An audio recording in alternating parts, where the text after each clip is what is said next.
politico, ogni responsabile sacrilego, nel grande stato italico è vietato criticare quei predicatori che vogliono negare proibire un diritto civile elementare, e se li contesti sei tu il criminale. Sono i nuovi profeti della verità, allergici all'uso della critica, sempre pronti a benedir la verità, o meglio la sua potenza bellica. Criminali siete voi e lo dite sempre a noi, perché critichiamo voi, ma che colpa abbiamo noi?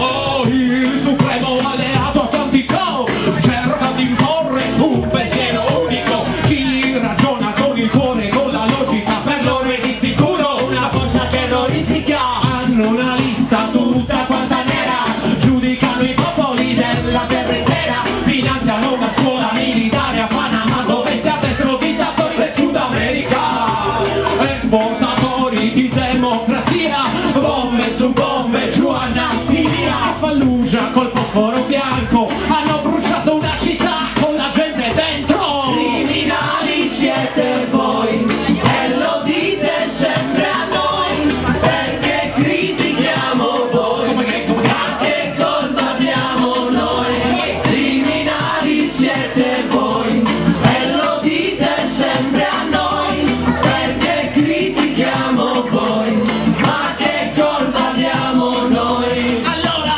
non ci sono soldi per servizi sociali, sono sempre in aumento le spese militari, hanno inventato un nuovo aereo da guerra, il governo italiano nel treno da 130, e non ve lo racconta certo il TG1 che costa miliardi, miliardi, miliardi di euro, in lire sono decine di migliaia di miliardi depredati dalle